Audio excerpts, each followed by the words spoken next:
raw, uncut, and unapologetic. Welcome to Men Talking Mindfulness with your hosts John McCaskill and Will Schneider. Here we focus on helping men and those with men in their lives solve some of life's complex challenges through understanding the practices of mindfulness and how they can help. Each episode is in an environment free of judgment and criticism, with a focus on authenticity and inner peace. Let's dig in. Welcome, everyone, to another transformative episode of Men Talking Mindfulness. I'm John McCaskill, a retired Navy SEAL commander turned mindfulness and meditation teacher, and I'm here with my incredible co-host, renowned New York City yoga and mindfulness teacher and ambassador of compassion, well, soon to be, right? Will Schneider. How are you doing today, Will? Good to see you, brother. Doing great, John. Good, thank you. Fantastic to see you. I'm really looking forward to today's conversation. How about you? How you feeling? Yeah, I know, absolutely. Me too. I'm very much looking forward to it. And we've got something, or should I say someone, truly special lined up for our listeners today. Folks, have you ever felt that your life is missing something, that you're stuck in your head, tangled in your thoughts, and disconnected from what truly matters? If you answered yes to any of those, then we have a treat for you today. Our guest has not only walked this path, but has also guided thousands of others to find their own way. That's right. We're honored to have Luke Iorio with us today, a man of many talents, including coaching, mindfulness meditation, and hosting the phenomenal podcast On This Walk. Luke is a beacon of transformation and authentic living, and today he's here to talk with us about the crucial subject of moving men from their heads into their hearts. We're diving into the essence of somatics. What the heck is somatics, you might be wondering? Well, get ready. We're going to learn all about it and how it'll help you be a better person, a more effective leader, or a better partner. So sit back, chillax, and let's get mindful. Luke, thanks for bearing with all that shenanigans. Welcome to the show, man. We're thrilled to have you here. John and Will, glad to be here, guys. Looking forward to this. All right. Well, trying some new things. But yeah, we're trying some new things. That may have sounded a little scripted. I don't know. Was it? Not at all. Not at all. I loved, honestly, the look of sheer terror in your eyes when you started to say my last name. Oh, dude, I was like, I'm totally going to screw this up. Even though I reviewed it, I was like, it's going to be, Iorio is going to pop out, but it is Iorio. All right. Good. Yeah, right on, man. I was actually more impressed with myself that it came out correctly than anything else. Well, quick couple of announcements, and then we're going to get into our opening practice to kind of ground ourselves after all that shenanigans. Yeah. Hey everyone, our new merch store is finally open.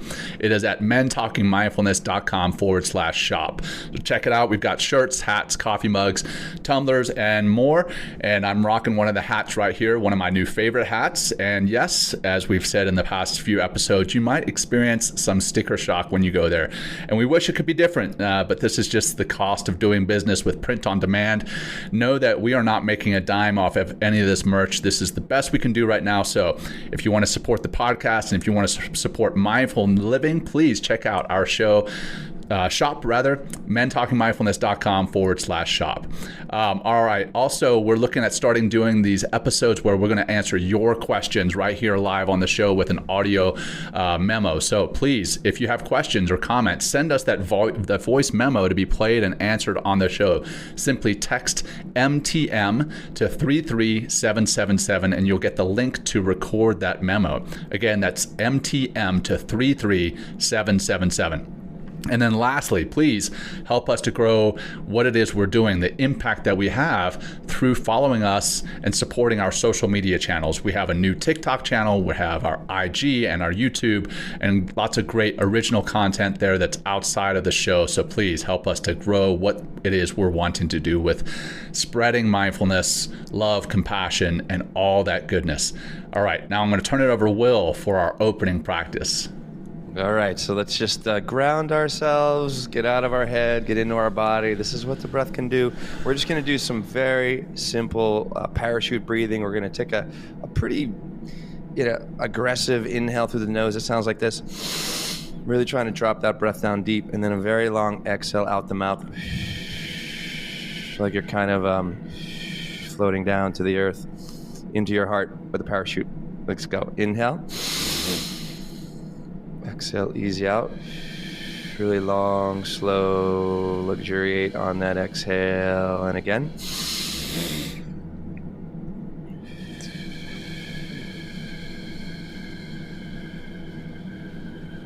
I'll do 2 more in. Easy, easy, slow. Maybe relax your face, melt your shoulders one more time.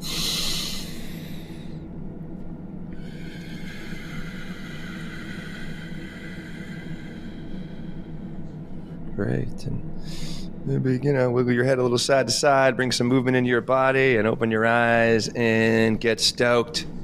We got Luke. I'm going to say his name now. Luke Iorio. Iorio. No, Iorio. Iorio works. It is Italian. Iorio works. Oh, it is Italian. It's okay. We're just going to have you change the way you spell your name from here on out, Luke. If you would just spell it E-Y-E, Oreo, like the Oreo we eat, that would be helpful. Like the cookie, right? Well, Luke, again, we're so honored to have you here with us today. Welcome to the Men Talking Mindfulness podcast. Let's start by sharing a bit about your journey into mindfulness and coaching. Can you give us the Reader's Digest version? Sure. And those were actually, I guess, two very, very different paths. The short story on coaching, which began coming up to on 20 years ago, was the organization that I ended up getting connected to and even running found me completely by accident, found me by happenstance. They reached out at a time that I was doing a lot of small business consulting work on the marketing and management side of things. And they were a relative unknown in the coach training space. They reached out to me with a laundry list of questions to how do we build the business and how do we build our value and do we need more capital and all these things. And it's an email, to be honest, that on most days I probably was going to delete because it was just looking for free consulting advice. And I caught coaching at the end of the URL before I replied. And I grew up playing sports, having absolutely no idea what I was about to get myself into. And so I checked out their website and I started to learn about this emerging field of coaching, which, so again, I guess this would have been 2004. So about 19 and a half years ago when I first discovered it. And when I started to learn more about the field, I recognized a lot of the challenges that I was running into with the entrepreneurs that I was working with, a lot of the struggles they were facing, as well as the entrepreneurs that were becoming very successful and surging forward. I also recognized certain things within coaching that was supporting that process. So anyway, I became engaged with the organization. I replied, hit it off with the founder and his partners. And over about the next year of working with them, it became very clear that, number one, I wanted to become a coach. So I enrolled in their program. And shortly after that, they actually hired me and brought me in internal to the organization. I came in as a partner at that time. And it began just an unbelievable ride I was with them for 17 years. And we talk about the growth of all that. Anyway, fast forward, I am well into that career. I am CEO for about 5 years. And I ran straight into a brick wall called burnout. And when I ran into burnout, I recognized I needed to really begin to understand what's actually going on here. And I had been touching, I'd say, the fringes of mindfulness at that time because it was starting to float around in a much more popular space. I guess this is maybe 10 years ago or so for me. And so it was becoming more popular. I was familiar with MBSR, with John Kabat-Zinn and some of that work. I was familiar with Jack Kornfield, but I never really dove further into it. And I finally recognized I've got to go in this direction. And I was fortunate enough to find one of the institutes, Nalanda Institute here in New York City. And when I connected with them, I found an approach to mindfulness that was not secular. I specifically wanted the spiritual underpinnings of the mindfulness path that I chose. And so I went down that route. And what it opened in me in terms of learning to really properly meditate for probably the first time in my life, at least for me, it connected me to a deeper form of meditation. It opened me up to what we'll get into with the somatics of actually introducing me to the fact that I had a body, that there was a whole lived experience below my neck that I wasn't familiar with. Imagine that. Imagine, shocking, right? And as part of that path, I was also actually, because I didn't know this, Will, this ambassador of compassion that you're moving towards, I was also introduced to compassion-based mindfulness. Nice. And that blew me open in a way that I was I was not expecting. Wow. Beautiful. Thank you, Luke. And why don't we just dive right in and let, what's going on below the head, and below the neck? Like what does this somatics mean? Like, or maybe just start with like, what was your experience of first connecting to your body, to your heart, and just getting out of your mind a little bit? So as we are a few men talking mindfulness, I'm going to speak to this from the man perspective, you could say. We can be, so know that I'm making some generalizations here. We can be very much prided on the fact that we rely on the strength of our intellect, and we rely on our ability to figure things out. And so that was also a place that I escaped to for the sake of certainty and safety in my life. When at times earlier in life where I wasn't comfortable with some of the feelings, emotions, things that I was going through, experiencing in life, I retreated to my mind. I became really good at school. I became really good at work. I became really good at figuring things out.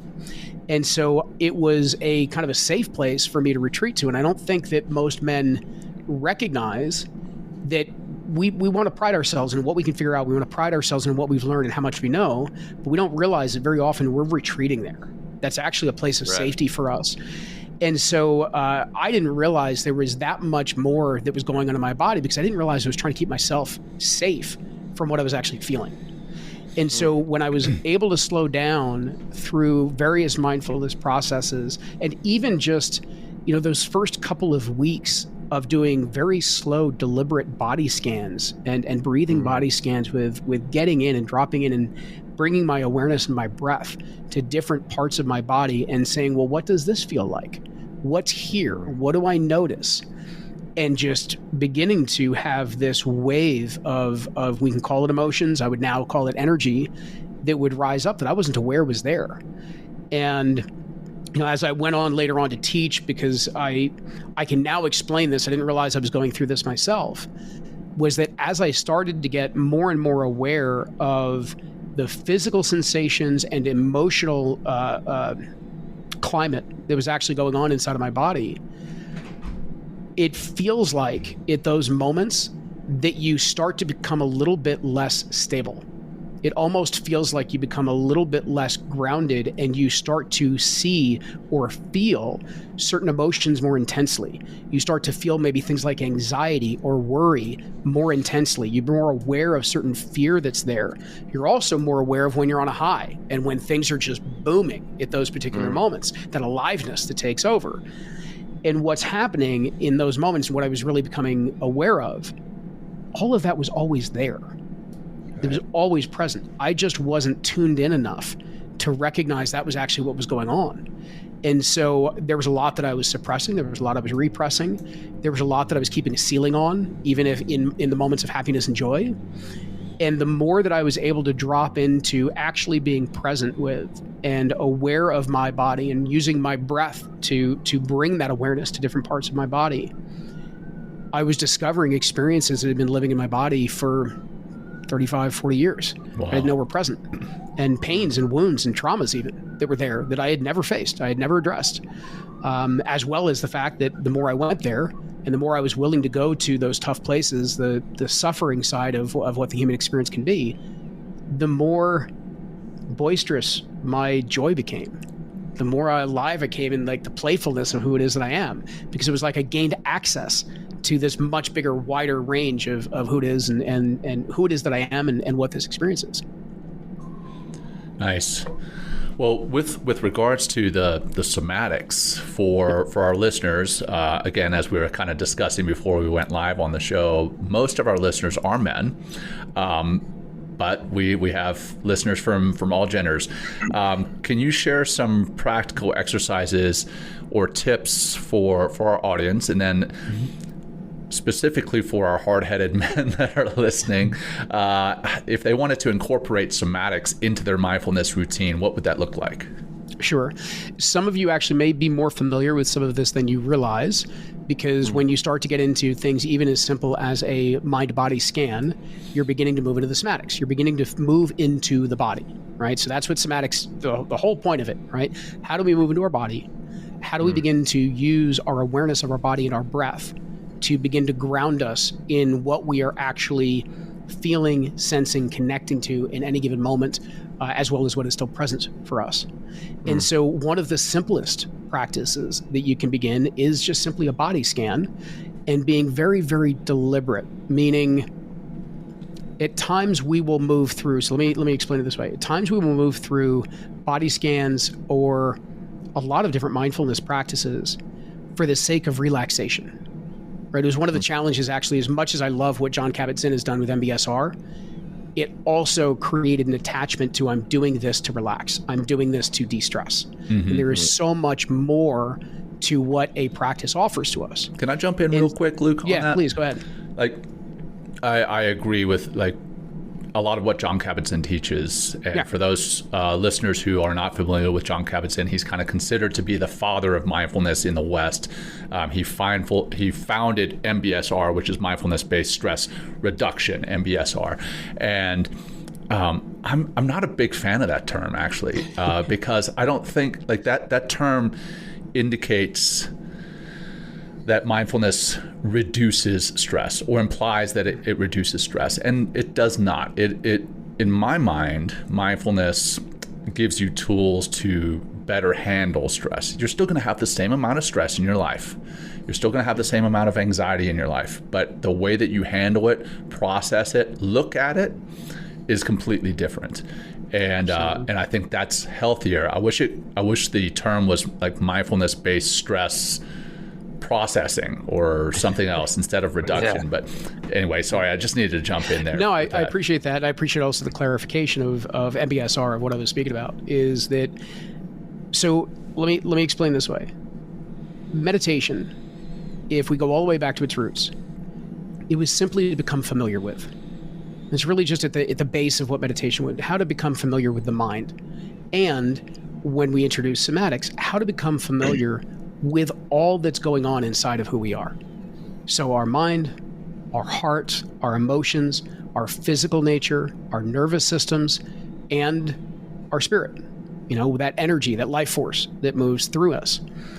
And the challenge is that the mind, based on the way that it works, creates a filter. It creates this filter that sits between us and our direct experience of life. However, our bodies don't have that filter.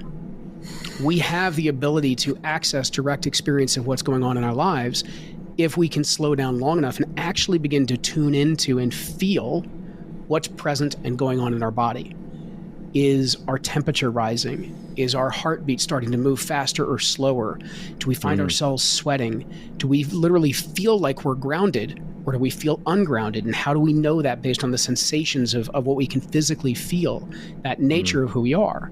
So when we go into something as simple as a body scan as a practice, as opposed to scanning of, okay, what's there, what's present, let me relax that, and moving on, hover. Like, take time, take 40 minutes to do a body scan, and maybe you only focus on like 2 or 3 body parts. Maybe you bring all of your awareness to different parts of what's going on in your core, your lower stomach, your upper stomach, out towards your sides and your ribs.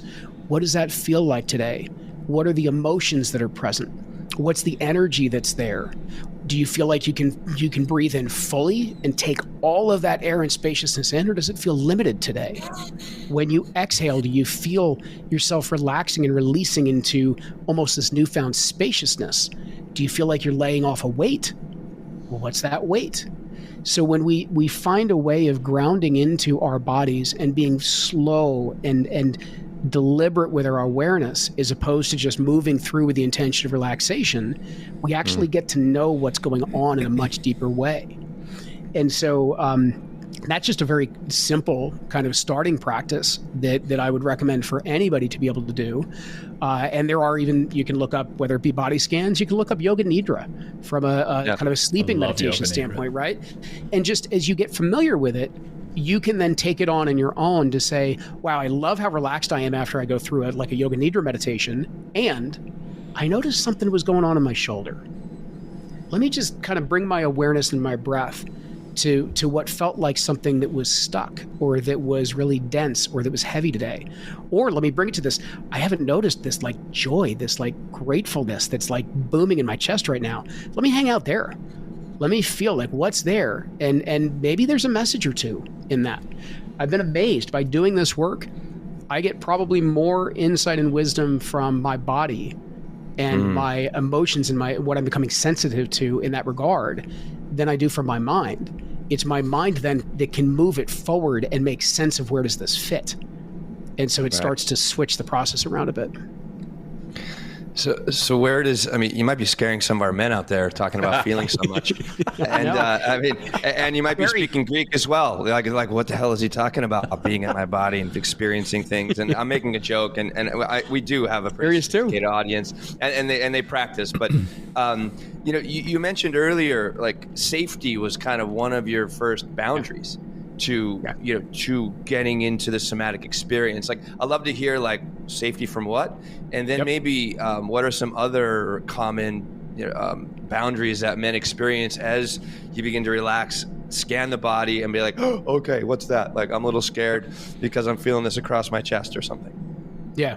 So I'm really glad that you brought it back to that as well.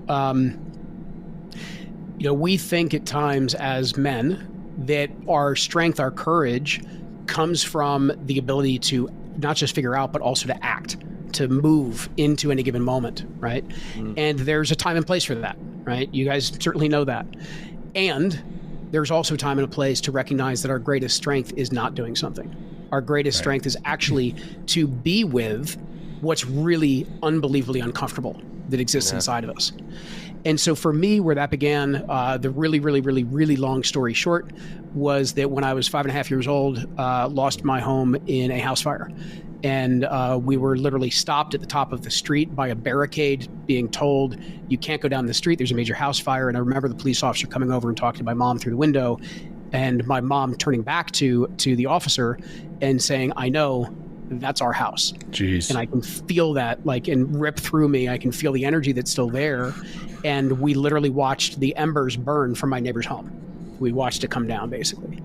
And so at that moment, there were so many things that in my little 5-year-old mind, there were so many decisions that I made. And among the many that I made, one of them had to do with, I'm not safe. Not even my parents can keep me safe. And these feelings I've got going on right now, absolutely not. We got to shut that shit down. And that's what it came to. Yeah. And what I later learned was that I also needed to look at this not only from a physical safety standpoint to the rest of what you were asking, Will, of how else is this recognizable? Yeah. I was pursuing safety physically, emotionally, mentally, and spiritually, and socially, because it was something now that was a need that needed to be met. It was something operating in the background that I may have these wonderful, noble beliefs. I may have these wonderful values of who it is that I want to be in the world. But if my need for safety felt compromised, I was going to retreat, and I was going to move into this place that felt like I was protected and guarded. And for me, I got really good at doing that with my mind. I got really good, and it was really safe to go there. And so what does that look like? Yeah, relationally, I was going to say, how does that manifest? Yeah, please. How does that actually look? So relationally, it means needing to be right, needing to prove your point. It means that a different way of saying that, which was probably more true for me, was needing to be understood. So if I need to be understood, I'm not taking the time to understand you. And so it puts up this barrier, this wall for us relationally. I need to be right. I need to be understood. I need to be heard. Because to me, if those things are met, then I'm safe. But if I'm not understood, I'm not heard, I'm not listened to, then I'm not safe. And so I was equating that from a relationship standpoint. I was very difficult for, even my wife was very difficult to get to know me in many respects, because I was very guarded in many ways. That speaks then to some of the emotional side of things, is that emotionally, how would that show up? It would show up through aggravation. It would show up through frustration. It would show up through anger. It would show up through just kind of that overwhelming energy of, I need to prove myself. I need to do these types of things. And so I've got to portray myself that way, which will tap into the mental. I'll get to that in a second, because I didn't want people to know that inside I was feeling like a fraud. I was feeling like I'm not actually who I'm portraying myself to be. I don't feel safe. I feel like maybe if people really got to know me, maybe they won't like me. They'll reject me. Brings you into the mental side. So mentally, how do we keep safe? We keep safe through the identity that we want people to see. How do we want to present ourselves in the world? And then how do we remain consistent to that identity in the world? Because, and I went through this even very recently, when I left IPAC, I stepped down. The start of it was after I burnt out. I knew I had to change paths, and I went on about a 2-year process of finding my replacement, bringing them aboard, training them as CEO, and then letting them fly. And I remember the day, and to my business partner, Joan, who's the current CEO of IPAC, I remember the day that we announced her as CEO, and I couldn't have been happier. Like, this is amazing. I'm finally, I feel like I'm moving on to something new. She is so well positioned for this. She's got this. This is great. The very next morning, I woke up in sheer terror. What in the hell did I just do? Wow. Right. You had no identity anymore. What did I just give up? Exactly. Yeah. That was my safety. And even this journey that's continued for the 7, 8, 9 years since, I've become and moved much more into, as we joked about before I got on, the soft stuff. I'm moving more into emotions. I'm moving more into bodies. I'm moving more into spirituality. I'm moving more into the stuff that I would have looked at 10 years ago and go, oh, hell no. I'm not going to give that a shot. There's no way. And the more that I start talking about those things, every once in a while, I still get that voice in my head like, you really going to say that? You sure about that? Right? Because we form this identity and we want to keep it out there because we believe that that's what keeps us safe, when in fact, it keeps us from being free. Yeah. Wow. Yeah. The flip side of that, vulnerability, right? How do you see vulnerability playing into a man's journey, or anyone's journey for that matter, toward mindfulness and toward somatic healing? Mindfulness, both from the especially when I got into more of the body-based, somatic-based work, and then compassion-based work, it allowed me to step into and understand what were the parts of myself that I was trying to protect in the first place. So I needed to be able to acknowledge that there was part of me that was playing the role of protector. And underneath, I had to ask the question, okay, what's it protecting? And that's our vulnerabilities, right? That's the playful side, the innocent side, the part of us that wants to be who we were when we were 4 or 5 years old, when every single one of us was deliciously weird in our lives, right? And think about my little boy right now. Right? We want that, right? That's the part of us that we want back out there again. And we want to play with life with our adult wisdom. And so anyway, with that vulnerability, to me, I'll say it in 2 different ways. To me, that vulnerability is probably the single greatest gift that is given to us as being human. Because when you think of the most vulnerable moments where you have been able to be there for someone else, whether that be a time of crisis, a time of disaster, a time of deep hurt and pain, feel how connected you were to them at those moments. And then tune into how much you actually want people to connect to you that way too. To actually know you that way, to see you, fully see you. Well, that comes through vulnerability. And to me, the second part is I also think it is one of our greatest responsibilities as men. Because I believe the way that we're meant to show up in this world, with the strength that at times we've been endowed with the part of us that does want to be that protector of women, of those that we love, of this earth, we want to be able to hold such a space that other people feel safe enough to be vulnerable in our presence. And we can't be that or do that if we can't even be vulnerable in our own presence. But to me, that's some of the greatest strength that we can ever tap into, and it provides us a level of connection as human beings that I don't know if I've ever met anybody on this planet yet that is not yearning for deeper connection than what we experience right now on this planet.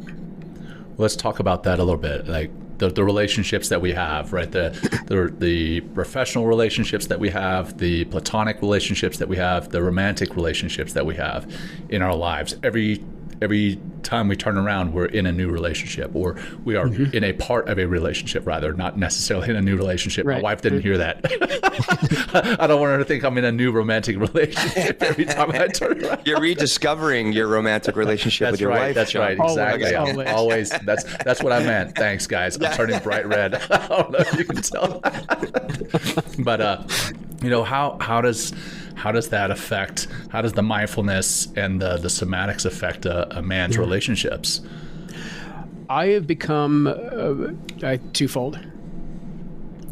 When I recognize in conversation with my wife, I am much more present to when I'm holding back, when I'm not present, when there is something within me that for some reason I'm having trouble moving out of me and sharing and allowing to be seen.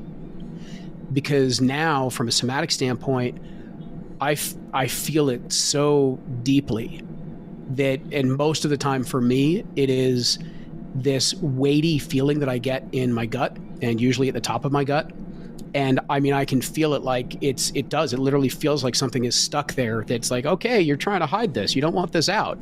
And you get aware of those physical, cues that your body's trying to send you. Your body's trying to say, hey, there's something you're not paying attention to here, right?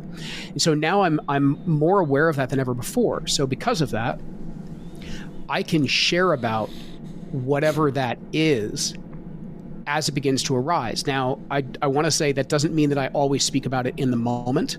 There are times that I might need to step away. I might need a day or two to be with whatever the energy is, because I might not even be able to describe it right now.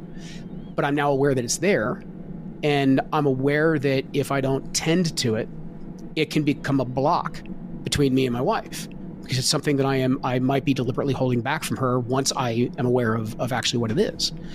And so I'm much more present to it. The other side of this is that I am more present to what's going on for her than ever before.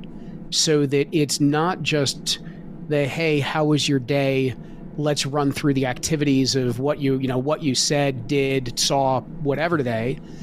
I want to know what your experience was. Mm-hmm. How did you experience today?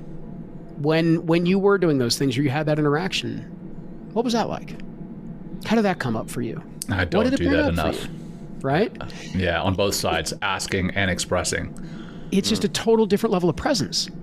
And when we get into those types of interactions with our loved ones, it makes it so much richer. And you were joking of it's all these new relationships. You don't want to convey to your wife that there's a new relationship there. There's part of it though that when we get into it, there is a newness that we feel, because it's almost like we're always discovering more and more about the person that we're already in love with. And frankly, actually, I'd say for a lot of individuals with relationships that are struggling, it's the things that we're not getting present to, that we're not expressing, we're not allowing ourselves to actually face and feel, that then become the blocks between us. If we can clear that, in many instances, you can fall back in love with whomever your partner happens to be. Or you'll get to a point where you can see each other for who you both truly are. And if that's no longer the same path, it's no longer the same path. But it's not being chosen out of this blind spot, out of this, unconsciousness, these blocks that are standing in the way. Yeah, and you have that's why the practice is so important. Because if we're able to sit with ourselves, right, especially that body scan,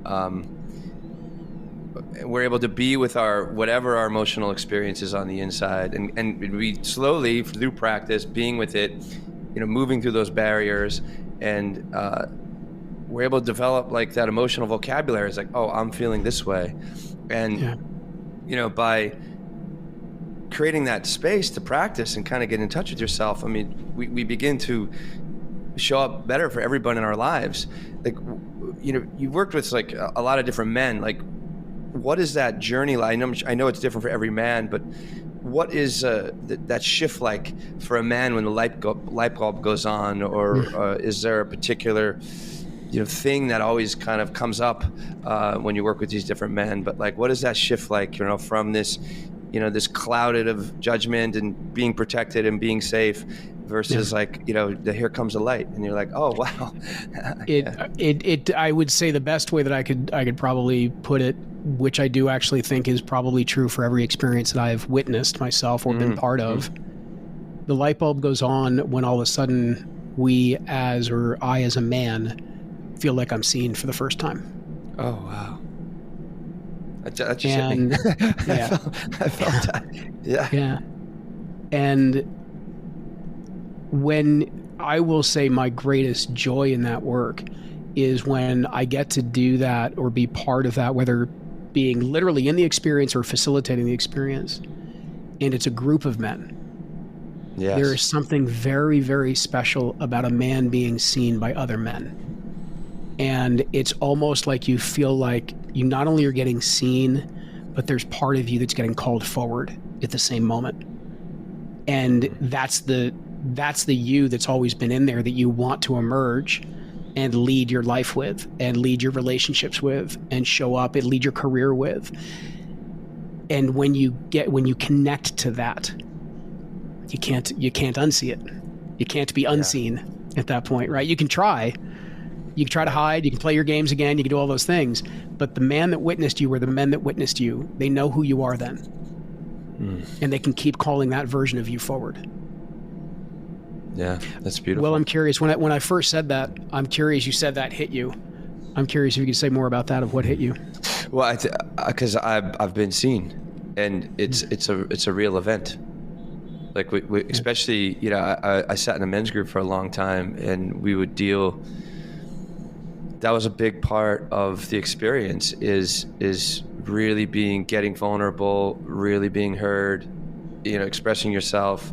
We'd go always into the body, because it just has its own way of connecting us, not just to ourselves, but with the group. When you're really in that, it's just like it gets into that limbic system. It's not of the conscious mind or the intellectual mind. It's of a part of the body that allows us to connect more deeply, not just to ourselves, but when we get to that deeper place, we connect to everybody. And then to be asked to be called forth and not be afraid, and just be with who you are, how you are right in that moment. It's transformative. And when that light turns on, you carry that light with you. And there's definitely a greater willingness to see not just other men, but everyone that way. Or at least I think there's also a knowing that we all have that light inside of us. And, you know, we burn brighter through connection, you know, through, you know, getting in through vulnerability. And that's kind of, I guess what the kerosene of the torch, maybe just, you know, keep accessing that vulnerability, and it just really starts to, you know, illuminate that flame, and can create an entire conflagration with men. And it's just so incredibly powerful, especially when men come together in a vulnerable space. And I've done that. I've been in those circles, and it's some of the most fulfilling, happiest times of my life is being in a group of men, being seen by a group of men, and then what comes forward is that playfulness, is the whole like, oh, here I am, and I don't need to perform, I don't need to hide, I can just be who I am and be seen, and I'm seeing everyone else as they are, and you just really get into that authentic nature, and it's just it's really transformative, and I love that what you're saying. It's like it happens. There's a light that goes on, and it's from being seen. So thank you for, you know, and that gift, you can give that when you do the work, or you can give that gift to anybody, even if it's just a little moment. You just saying hi, you know, and really being there, outside of, you know, the veneers that we might hold up or something. You know, there's something also that you kind of teased within there too for me. One is that, you know, we very often, I heard you say it before, and I know this was only part of the description, was that mindfulness connects us to a set of tools, right? It's a set of tools that we're able to use and to navigate by. And as this discussion has gone, mindfulness is also a gateway. It's a gateway into a much deeper understanding of who it is that we are. And when we can then be in those spaces, that we can allow ourselves to be seen, and we can be present enough to see another, there is one of the most beautiful things that occurs. And you mentioned it in terms of connection, but I want to say it this way. We discover we're not alone. For everyone that's listening, but I am specifically speaking to men at the moment. We feel so freaking alone. And it's why there's problems with isolation right now. There's a problem with lack of friendship and relationships for men right now in a much more deleterious way than even for women as they track the stats over the last 30 years. And when we get in our mind and we stay in the thoughts and the stories and the content of our minds, it gets so isolating, and we separate ourselves so easily from others, and we forget that there are other men having the experience that we are going through right now. But we don't get to know that unless we can drop beneath it. Right? We've got to be able to drop beneath it, and our bodies provide a gateway to that. Our bodies allow our nervous systems to relax, to regenerate, and to actually produce the feeling of safety from right within ourselves. That's part of the beauty of the somatics. It's not just the awareness. We can actually produce safety within ourselves so that we can then open up and have these types of connections and conversations, so we can actually be seen and allow ourselves to be so present we can see another. And in those moments, we recognize, oh my gosh, we're not alone. Yeah. But I think we're also seeing ourselves, right? Like seeing who we truly 100%. are, and appreciating that person, who we are without our masks on, without our armor on, seeing who we truly are. And, you know, sometimes doing this show, every once in a while I'll have someone who reach out to me. You know, we have a lot of people reach out in positive ways. Hey, you guys are doing great stuff. You're spreading goodness. But every once in a while I'll be like, somebody will reach out from maybe my past life in the SEAL community. They're like, what are you doing now? You're teaching mindfulness. What is that? What is that? And kind of in a negative connotation almost. And that leads me to my next question. You know, a lot of the, I hate the term toxic masculinity, because so many people are starting to use that term as masculinity. They're saying that all masculinity is toxic, and it's not. There are two separate words. You put toxic in front of masculinity, two separate words.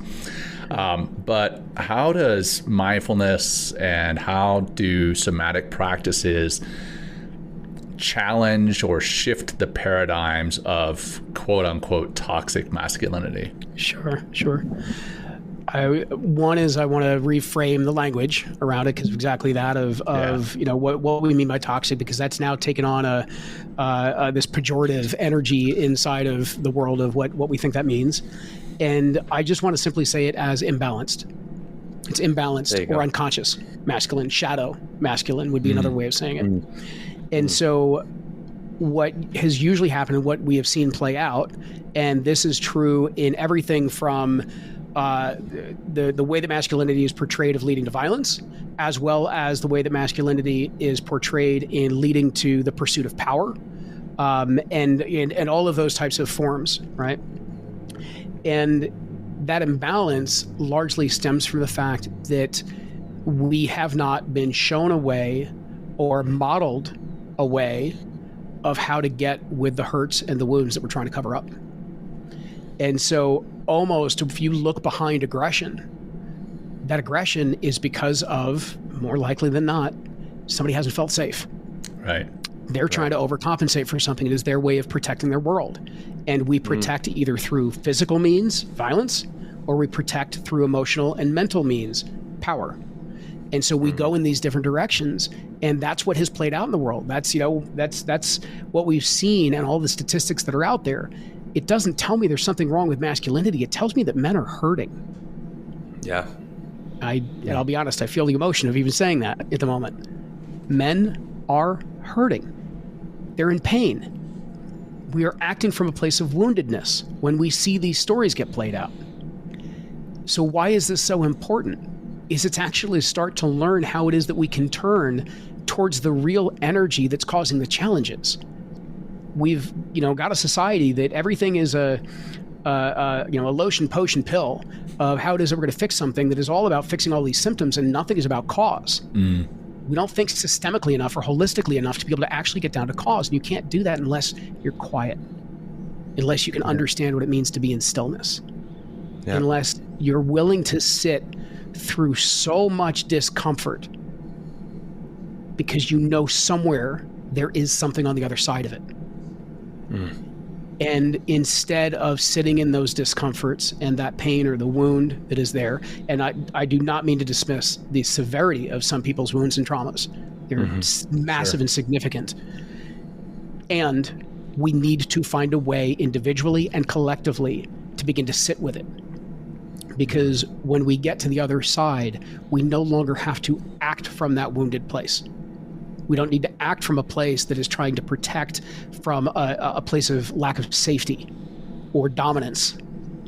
We can actually truly begin to see one another once again, and we can recognize, okay, here's a situation that is maybe very inappropriate, maybe a situation where somebody's being taken advantage of.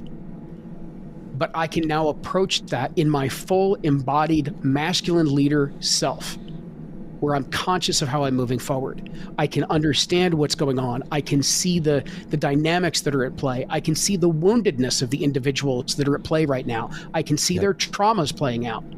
And it's not my trauma and my wound interacting with them. Instead, I can hold space for it, and I can interact with it in a way that starts to bring consciousness and light back to what is actually unfolding. Those are the individuals that I know, for me, those are the ones that I want as the masculine leaders of this world, whether they be a father, first and foremost, whether they be a brother, whether it's friends and colleagues like ourselves, or whether you then do take it into the military and take it into law enforcement, take it into politics, take it into the top of our corporations. When we can sit with that discomfort.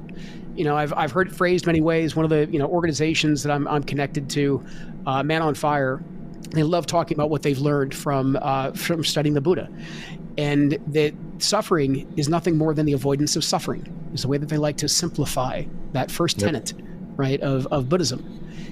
We need to be able to learn how to face our suffering. We need to learn how to go there, to face it, to feel it, to be with it, and no longer let it run our lives. That's freedom. Freedom is not dominance. Freedom is not trying to say, no, I'm going to clear all this other stuff out of the way, and I'm going to be the one in control, and therefore I get to do what I want. It's not freedom. That's you just playing out the routine that's been programmed in you. That's like one of the first principles of self-compassion is turning towards your suffering. Turning towards. And you also bring up, I've done a few Vipassana meditations, like a 10 days of meditation, and all you're doing for the last 4 days is you're sitting and body scanning at 1 hour every meditation for 10 hours a day. It's very intense. And, but I think with a lot of like what men get so busy and they keep doing, and you bring up stillness, and to get still, to get into the non-doing, that's when you are able to, the mind's not working anymore, because it's not about like, I got to check this box and do this thing, get over here and, read this, think about that, plan this. It's just like, oh, I'm right here with myself. And you get really still. And it's through that practice of Vipassana. And we have a whole podcast on my experience. I think it was, well, I don't know if it was last May or something like that, talking about the experience, but,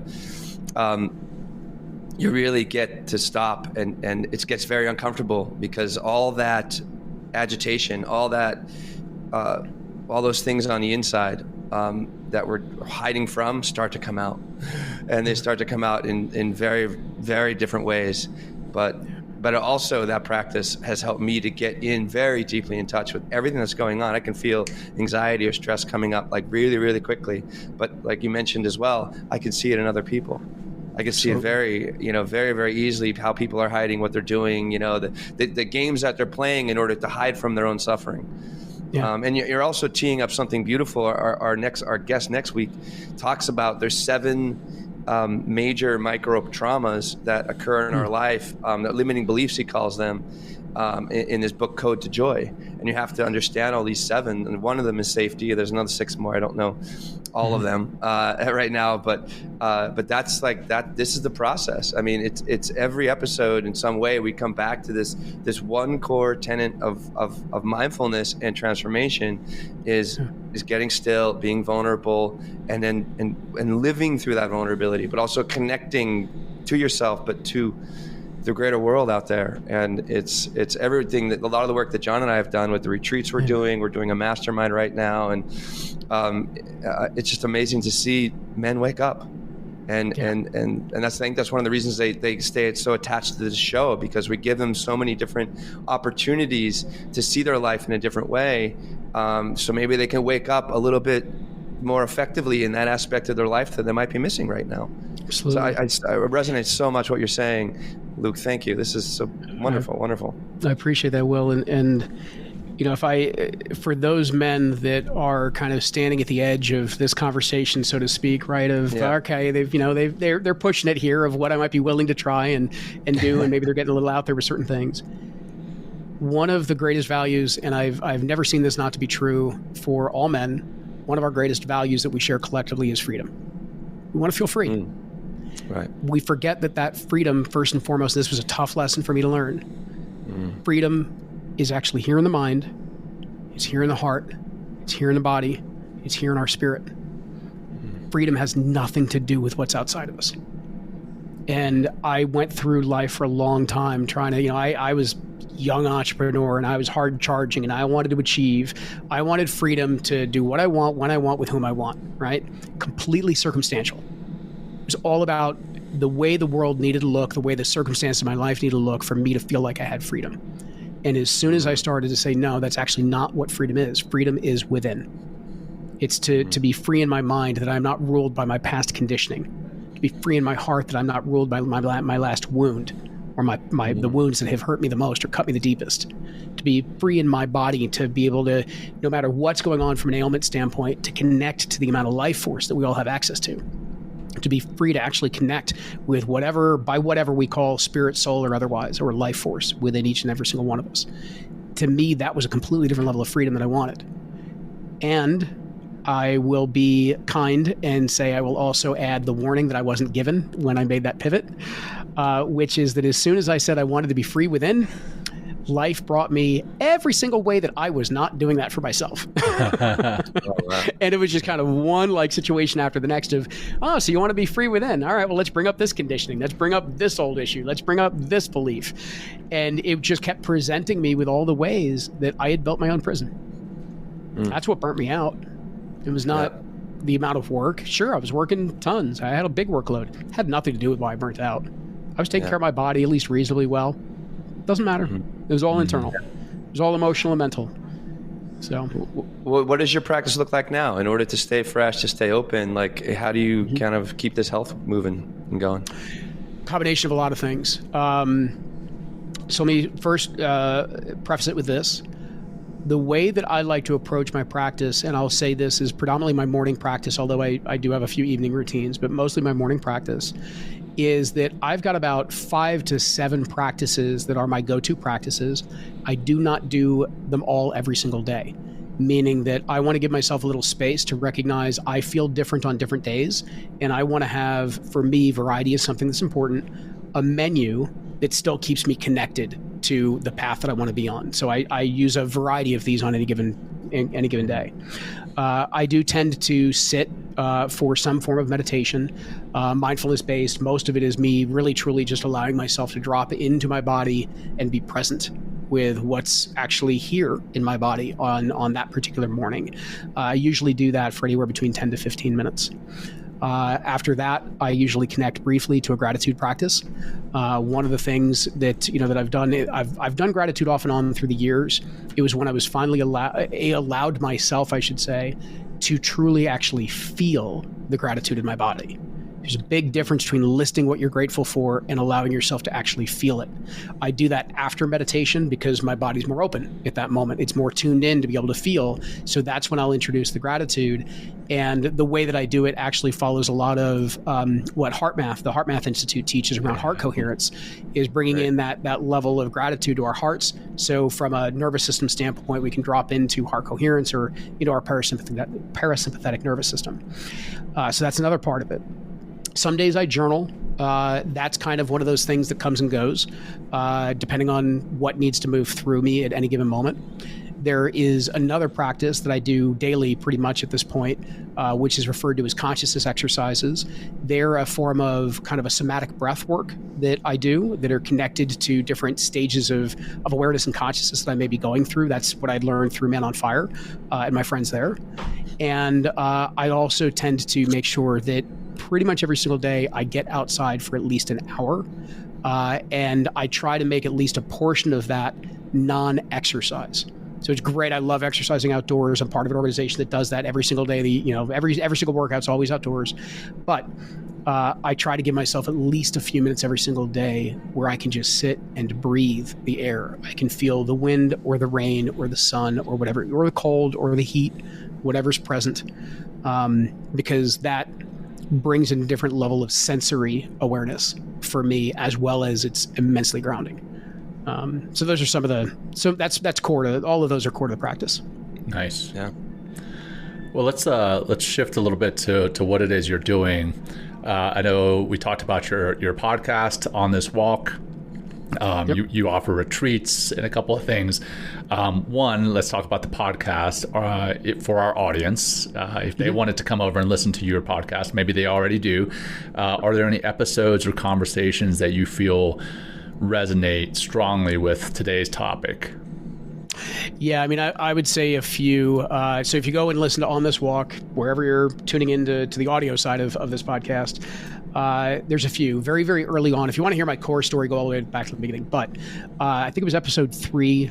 I did a talk with Ashanti Branch and another guest on the masks that we wear. That's one that I consistently I hear conversations on over and over and over again.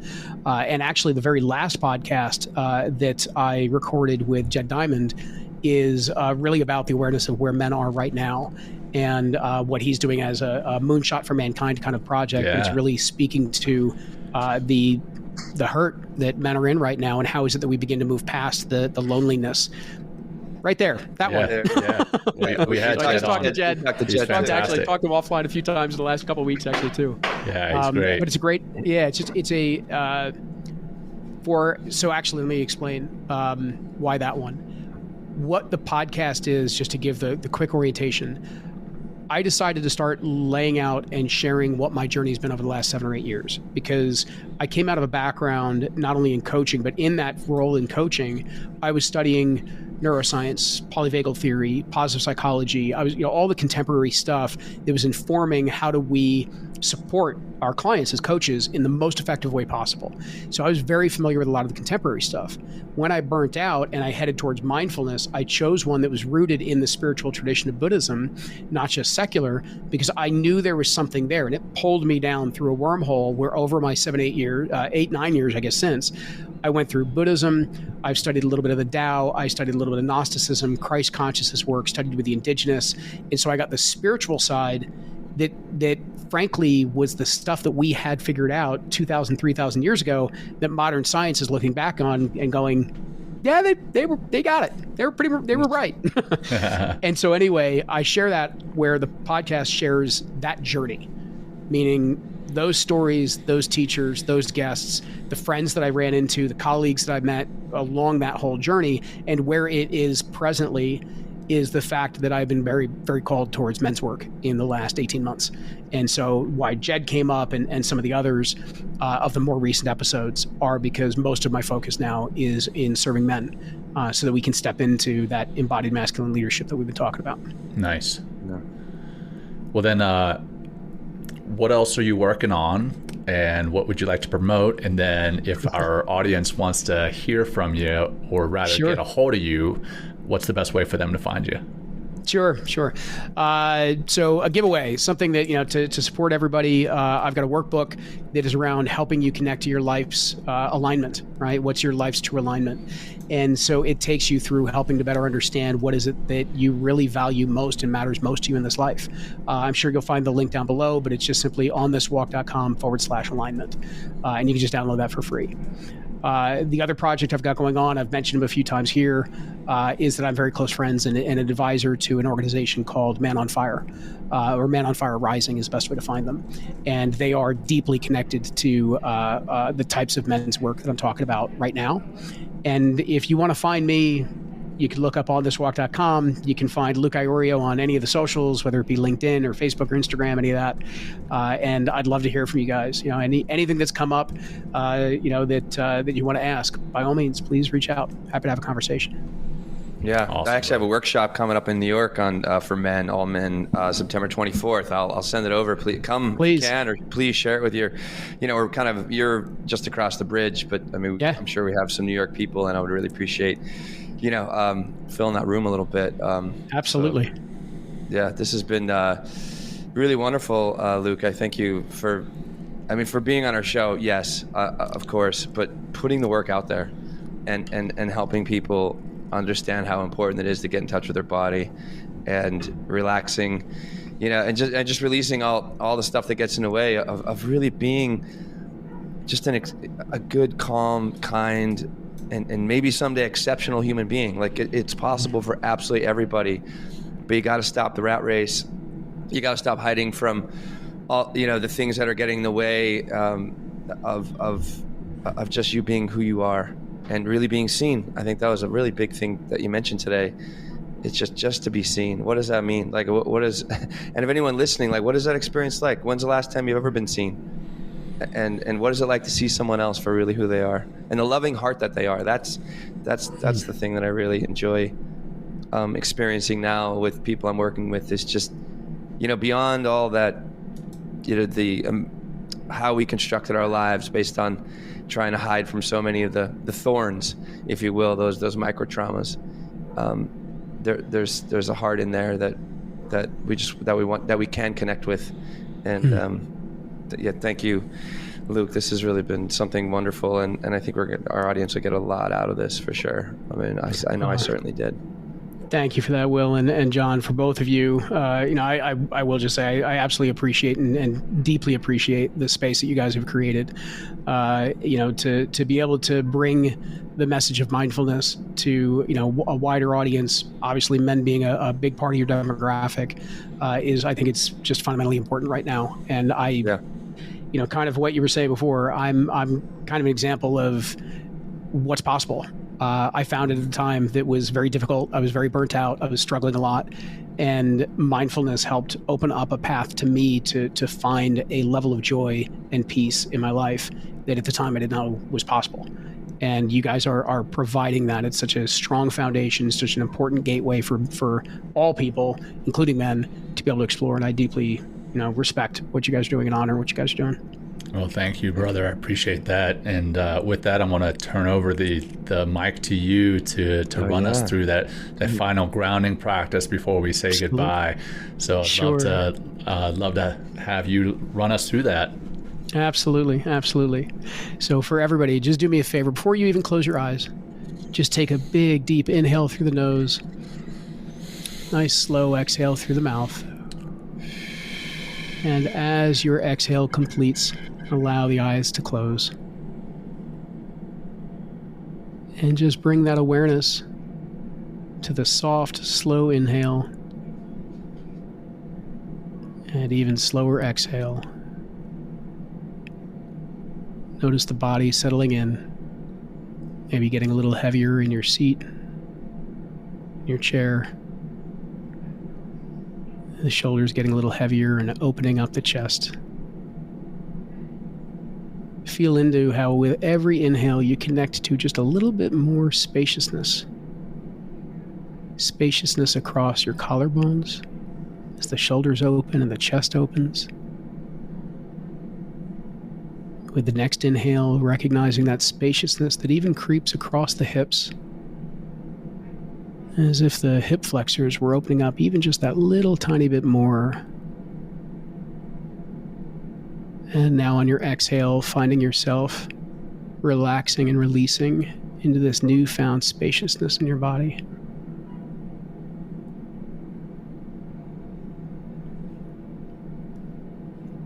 And now we're just going to take 5 clear breaths. And as we do this, just allow anything that has risen in our conversation, that has spoken to your hearts, to be present for you now.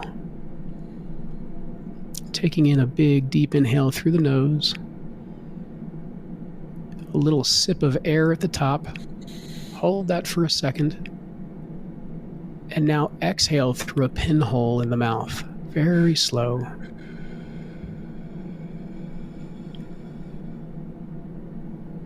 Again, a big full inhale through the nose. Little sip of air at the top. Holding for a second. And releasing gently through a pinhole in the mouth.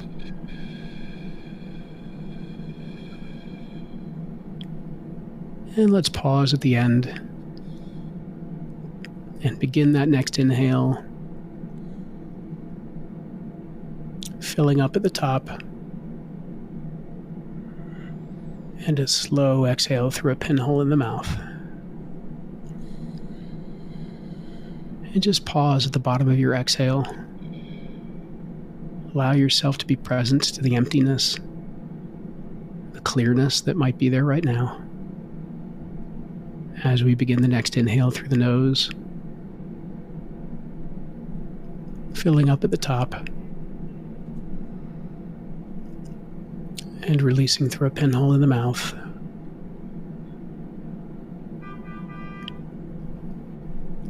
Pausing at the bottom before our last full breath. Full inhale through the nose. A sip at the top. And as you exhale, feel all of that air, all of that energy just flow down through your body, relaxing and releasing all the way down through your feet, connecting you to the earth, feeling its presence. And when you are ready, coming back into this moment and opening your eyes. Ooh, man. Thank you. You've got a great voice for meditation, man. Holy cow. That was like, seriously. Thank you, John. I was like, I think I'm ready for a nap. That was awesome. Right? That's a good thing. All right. Hey, Luke, such an honor having you here with us today. Thank you so much for your time and your wisdom and your openness, your vulnerability. Fantastic information, and I'm sure it's going to land with our audience. So for our audience, thanks for joining us here today, and we sincerely appreciate you tuning in, whether that's live on video, whether it's later on video on YouTube or wherever else, or whether it's in podcast form. We appreciate you, and please share this episode with your friends, your colleagues, your family, whoever you feel could benefit. And again, like I always say, a hint, that's everyone. Anyone could benefit from this. And then please give us a review and subscribe to the podcast on social media. And, if you have any ideas on guests or topics, please share that with us. And lastly, if you have any memos, voice memos, questions, comments, complaints even that you have about the show, please text MTM to 33777. That's MTM to 33777. And that, ladies and gentlemen, is a wrap. Until next time, take care, everyone. Peace. Yeah. Thanks, everybody. Peace. Thank you for joining us today. We hope you walk away with some new tools and insights to guide you on your life journey. New episodes are being published every week, so please join us again for some meaningful discussion. For more information, please check out mentalkingmindfulness.com.